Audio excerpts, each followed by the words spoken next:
지하 격리실이었습니다. 차가운 콘크리트 바닥 위에 한 노인이 쓰러져 있었어요. 창문도 없고 환기구만 하나 달린 밀폐된 공간이었죠. 형광등 하나가 깜빡거리며 희미한 빛을 내뿜고 있었습니다. 침대 옆 녹슨 테이블 위에는 주사기 여러 개가 놓여 있었어요. 투명한 액체가 담긴 주사기들이었죠. 노인의 팔에는 주사 자국이 여러 개 보였습니다. 멍이 들고 부어 있었어요. 환기구 너머로 누군가의 발소리가 들렸습니다. 노인은 고개를 들려 했지만 힘이 없었어요. 입술이 파르르 떨렸지만 말이 나오지 않았습니다. 대체 이곳에서 무슨 일이 벌어지고 있는 걸까요? 왜 이 노인은 이런 곳에 갇혀 있는 걸까요? 그리고 저 주사기 안에는 도대체 무엇이 들어 있는 걸까요? 이 충격적인 진실이 궁금하시다면 잠시만 구독 버튼을 눌러주세요. 세상에 묻힌 이야기들을 매일 전해드립니다. 알림 설정까지 해두시면 놓치지 않고 보실 수 있어요. 그럼 지금부터 시간을 조금 되돌려 보겠습니다. 이 모든 일이 시작되기 사흘 전으로요. 새벽 5시 강민철은 좁은 고시원 방에서 눈을 떴어요. 33살 남자치고는 초라한 잠자리였죠. 핸드폰 화면에는 며칠 전 받은 익명의 문자가 떠 있었습니다. 희망요양병원 야간 경비로 지원하세요. 누군가가 당신을 기다리고 있습니다. 민철은 그 문자를 따르기로 했어요. 갈 곳이 없었으니까요. 오전 9시 희망요양병원에 도착했습니다. 서울 외곽의 한적한 곳에 위치한 낡은 건물이었어요. 원장실로 안내되었죠. 이력서 잘 봤습니다. 전과 기록이 있으시죠? 박철수 원장이 차갑게 물었어요. 민철의 몸이 굳었습니다. 괜찮습니다. 여기는 사람이 급해요. 내일부터 출근하세요. 단 야간만 근무하시고 3층은 절대 올라가지 마세요. 너무 쉬운 채용이었어요. 민철은 묘한 기분이 들었죠. 병원을 나와 근처 편의점에 들어갔습니다. 카운터에는 20대 초반으로 보이는 알바생이 앉아 있었어요. 1,500원입니다. 이름표에는 강민수라고 적혀 있었죠. 민철이 웃으며 말했습니다. 성이 같네요. 저도 강씨예요. 오늘 병원에 면접 봤어요. 아, 그러시구나. 조심하세요. 저기 병원 좀 이상해요. 밤마다 이상한 소리 들리고 여기만 오면 숨이 막혀요. 악몽도 자주 꾸고요. 민수가 무의식적으로 목을 만졌어요. 그 순간 민철은 민수의 목에 난 긴 흉터를 봤습니다. 수술 자국이었죠. 그 흉터는 어렸을 때 사고로요. 기억은 안 나는데 흉터만 남았네요. 민수가 쓸쓸하게 웃었어요. 편의점을 나와 다시 병원을 바라봤습니다. 3층 창문이 유독 어두웠어요. 민철은 핸드폰 문자를 다시 확인했습니다. 누군가가 당신을 기다리고 있습니다. 누가 기다리고 있다는 걸까요? 그리고 왜 자신을 이곳으로 부른 걸까요? 민철은 확신했습니다. 이곳에 뭔가 숨겨진 비밀이 있다는 것을요. 다음 날 밤 10시 민철은 야간 경비 근무를 시작했습니다. 병원은 낮과 완전히 달랐어요. 복도는 어둡고 고요했죠. 경비실에서 CCTV 모니터를 확인했어요. 1층, 2층은 정상이었습니다. 하지만 3층 화면은 꺼져 있었어요. 그때 문이 열렸습니다. 하얀 가운을 입은 여자가 들어왔어요. 새로 오신 경비원이시죠? 저는 수간호사 서은정입니다. 목소리가 차갑고 단호했어요. 30대 후반으로 보였죠. 규칙 설명드릴게요. 1층과 2층만 순찰하세요. 3층은 절대 올라가지 마시고요. 서은정의 눈빛이 날카로웠습니다. 3층은 왜 안 되는 겁니까? 민철이 묻자 서은정이 멈춰섰어요. 손이 미세하게 떨렸죠. 중환자실입니다. 감염 위험 때문에 출입 제한이에요. 자정이 지났습니다. 민철은 복도를 순찰하기 시작했어요. 2층 계단 앞에 섰을 때 위쪽에서 희미한 불빛이 보였습니다. 조심스럽게 올라가니 서은정이 3층 계단 앞에 서 있었어요. 그녀의 손이 떨리고 있었습니다. 계단 손잡이를 잡았다 놓았다를 반복했죠. 망설이는 모습이었어요. 민철은 몸을 숨겼습니다. 잠시 후 서은정이 한숨을 쉬며 돌아섰어요. 어깨가 축 처져 있었죠.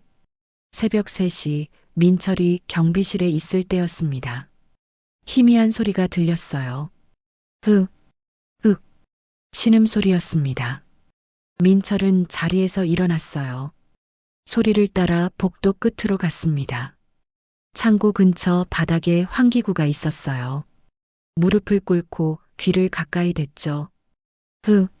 살려. 분명한 사람의 목소리였습니다. 지하에서 올라오는 소리였어요. 민철의 등골이 오싹해졌습니다. 지하에 누가 있다는 말인가요? 거기서 뭐 하세요? 뒤에서 서은정의 목소리가 들렸어요. 얼굴이 창백했죠.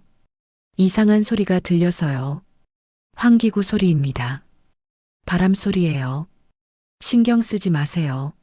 서은정의 목소리가 떨렸지만 표정은 단호했어요. 이제 경비실로 돌아가세요. 민철은 자리를 떠났습니다. 하지만 확신했어요. 저건 바람 소리가 아니라고요. 경비실로 돌아온 민철은 핸드폰을 꺼냈습니다. 익명의 문자를 다시 봤어요. 누군가가 당신을 기다리고 있습니다. 지하에 갇힌 사람이 바로 그 누군가일까요? 민철은 결심했습니다. 내일 밤 지하로 내려가기로요. 다음 날 밤이었습니다. 민철은 지하로 가는 문을 찾았어요. 1층 복도 끝, 직원 전용이라고 적힌 철문이었죠. 잠겨 있었습니다.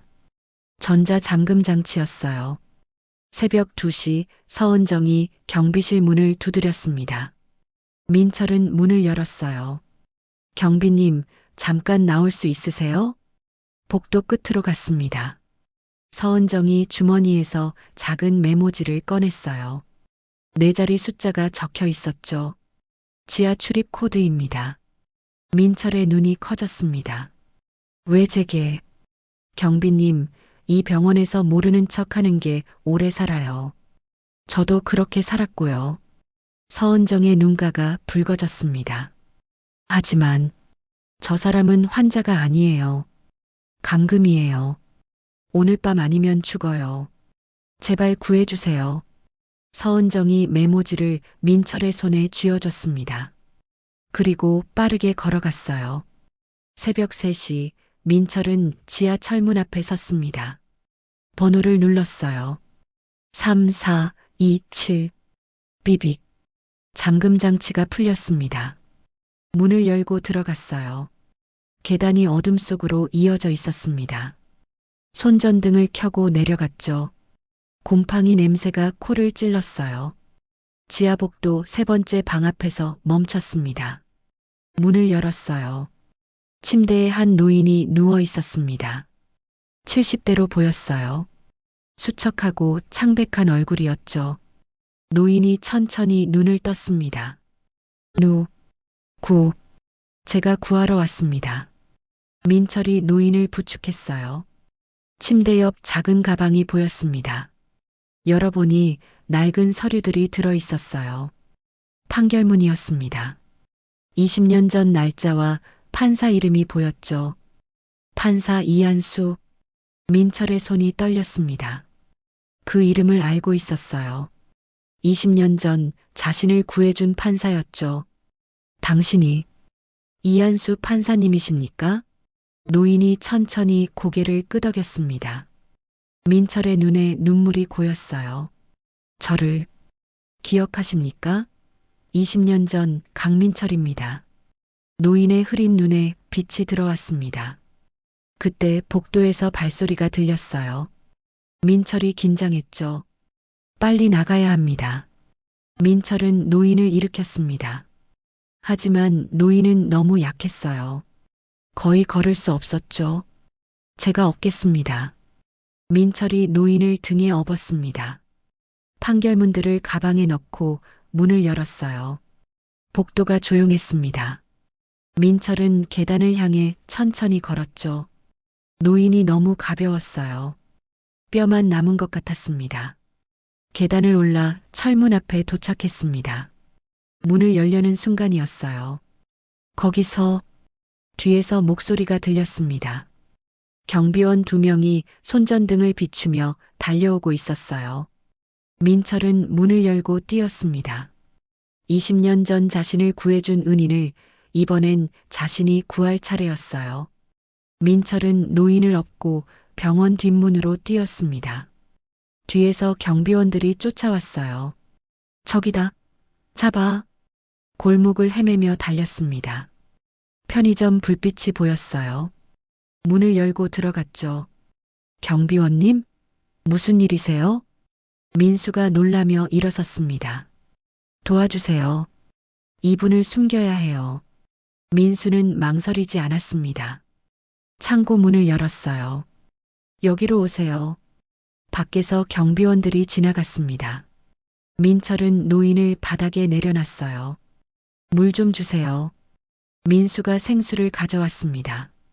노인이 간신히 물을 삼켰죠. 제 차 쓰세요. 뒤에 있어요. 민수가 차 키를 건넸습니다. 민철은 고개를 숙였어요. 꼭 갚겠습니다. 괜찮아요.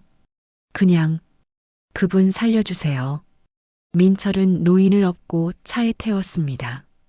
차는 어둠 속으로 사라졌어요. 1시간 후 외곽여관에 도착했습니다. 노인을 침대에 눕혔어요. 팔에 주사 자국이 가득했죠. 아침이 되자 노인의 상태가 나아졌습니다.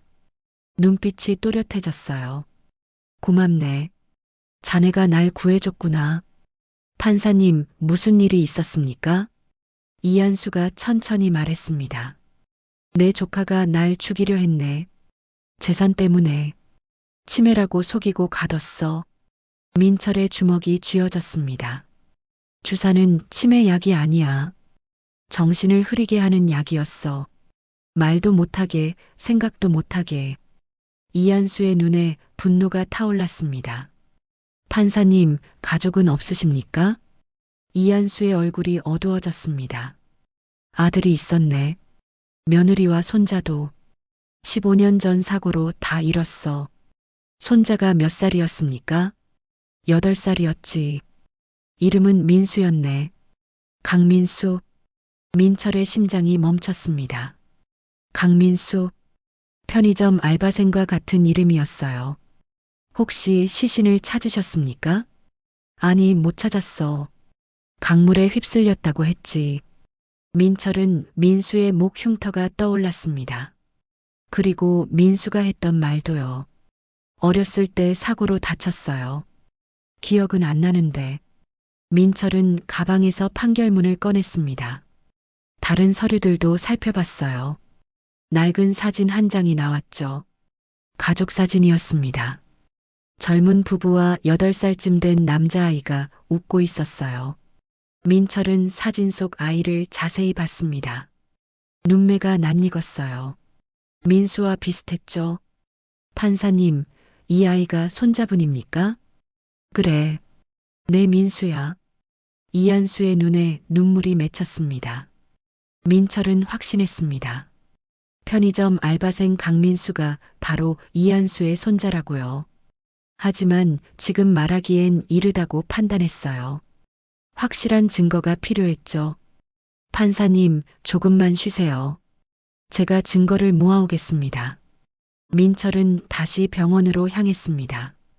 이번엔 서은정을 만나야 했어요. 다음 날 저녁 민철은 병원 근처에서 서은정을 기다렸습니다. 오후 6시 서은정이 나왔어요. 무사히 탈출하셨습니까? 네, 덕분에 살렸습니다. 서은정이 봉투를 건넸습니다. 투약 기록이에요. 병원장이 조작한 서류도 있고요. 고맙습니다. 아니에요. 제가 해야 할 일이에요. 서은정이 USB를 꺼냈습니다. 15년 전 사고 자료예요. 병원장이 보관하던 거예요. 조카가 돈 주고 증거를 숨긴 거죠. 민철은 USB를 받았습니다. 그날 밤 여관에서 USB를 확인했어요. 15년 전 사고 현장 사진들이 나왔습니다. 브레이크 조작 흔적이 선명했어요. 이한수의 눈에서 눈물이 흘렀습니다. 내 아들을 그 자식이 죽인 거였구나. 판사님, 손자분이 살아계실 수도 있습니다. 무슨 소리인가? 편의점 알바생이요. 이름이 강민수예요. 나이도 맞고 목에 수술 흉터도 있어요. 이한수의 손이 떨렸습니다. 정말인가? 확인해 봐야 합니다. 내일 함께 가시죠. 다음 날 오후 두 사람은 편의점으로 향했습니다. 이한수는 모자를 깊이 눌렀었어요. 편의점 문을 열었습니다. 민수가 카운터에 앉아 있었죠. 어서 오세요. 경비원님, 또 오셨네요. 그 노인분은 괜찮으세요? 네, 많이 나아지셨어요. 이한수는 멀리서 민수를 바라봤습니다. 가슴이 뛰었어요. 눈매가 아들과 닮았죠. 민수야. 이한수가 다가가며 불렀습니다. 민수가 고개를 갸웃했어요. 저를 아세요? 너 혹시 어렸을 때 사고 난 적 있니? 민수의 표정이 굳었습니다. 어떻게 아세요? 기억은 안 나는데 시설 선생님이 그러셨어요. 8살 때 사고로 부모님 잃었다고. 이한수의 눈에서 눈물이 쏟아졌습니다. 민수야, 넌 내 손자야. 민수가 뒤로 물러섰어요. 무슨 소리예요? 정말이야. 넌 강민수, 내 손자란다. 이한수가 주머니에서 사진을 꺼냈습니다. 15년 전 가족 사진이었어요. 민수는 사진을 받아들었습니다. 사진 속 남자아이를 봤어요. 낯익은 얼굴이었죠. 이게 저예요? 그래, 너야. 내 부모님과 함께 찍은 마지막 사진이야. 민수의 손이 떨렸습니다. 사진을 보니 뭔가 떠오르는 것 같았어요. 희미한 기억의 파편들이었죠. 엄마, 아빠, 민수의 눈에 눈물이 고였습니다. 그래, 민수야. 할아버지가 늦어서 미안하다. 이한수가 민수를 끌어안았습니다. 민수도 할아버지를 꼭 안았어요. 15년 만에 재회였죠. 민철은 그 모습을 보며 눈시울을 붉혔습니다. 하지만 아직 끝나지 않았어요. 진짜 싸움은 지금부터였죠. 조카를 법정에 세워야 했으니까요. 민수는 여관방에서 사진을 보며 기억을 더듬었습니다. 희미한 장면들이 떠올랐어요. 어두운 곳. 누가 주사를 들고 있었어요. 민수가 중얼거렸습니다. 목을 만지며 계속 말했죠. 차 안이었어요. 엄마가 저를 꼭 안았고 그 다음은 기억이 안 나요. 이한수가 민수의 손을 잡았습니다. 천천히 생각해도 된다. 서두르지 마라. 그날 밤 서은정이 여관을 찾아왔습니다. 민철이 문을 열었어요. 간호사님, 무슨 일이세요? 서은정이 민수를 봤습니다. 그리고 눈물을 흘리기 시작했어요. 이 아이가 그때 그 아이였군요. 무슨 말씀이십니까? 15년 전 사고 직후 병원에 아이가 실려왔어요. 중상이었죠. 목 수술을 받았고 서은정의 목소리가 떨렸습니다. 그런데 며칠 후 로펌 변호사가 왔어요. 돈을 주며 아이의 신원을 확인하지 말라고 했어요. 시설로 보내라고. 민수가 서은정을 바라봤습니다. 그게 저였어요? 미안해요. 정말 미안해요. 제가 막았어야 했는데. 서은정이 무릎을 꿇었습니다. 괜찮아요. 살아있잖아요. 민수가 서은정을 일으켰습니다. 이한수가 말했습니다. 이제 법정으로 가야겠네. 조카놈을 심판해야지. 다음 날 이한수는 변호사를 만났습니다. 오랜 지인이었어요. 모든 증거를 보여줬죠. 충분합니다. 형사고발 들어가겠습니다. 변호사가 고개를 끄덕였습니다. 사흘 후 조카 이준석이 경찰 조사를 받게 됐습니다. 하지만 그는 로펌 대표답게 빠져나갈 구멍을 찾았어요. 증거 불충분입니다. 15년 전 일을 어떻게 증명합니까? 이준석이 비웃었습니다.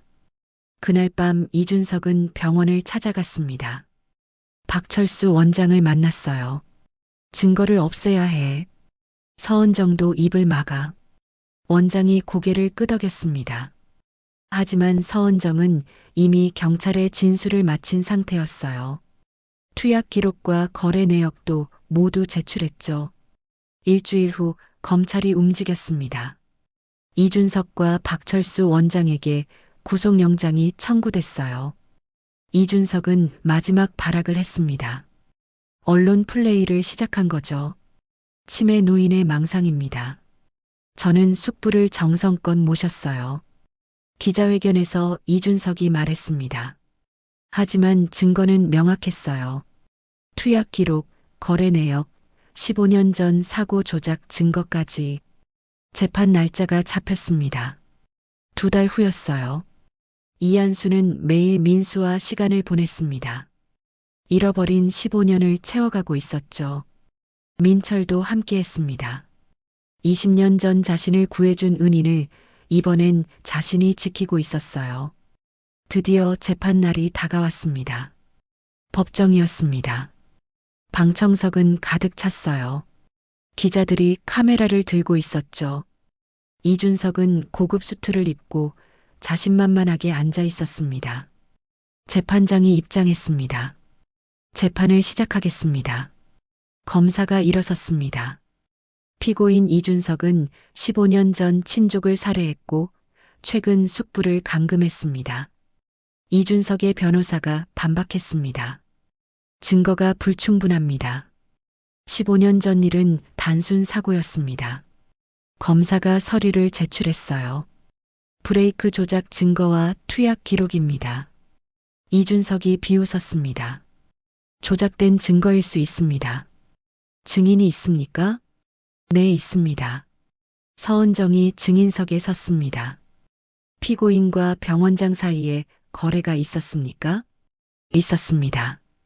피고인은 매달 2천만 원을 주며 숙부를 감금하라고 지시했습니다. 이준석이 자리에서 일어났습니다. 거짓말입니다.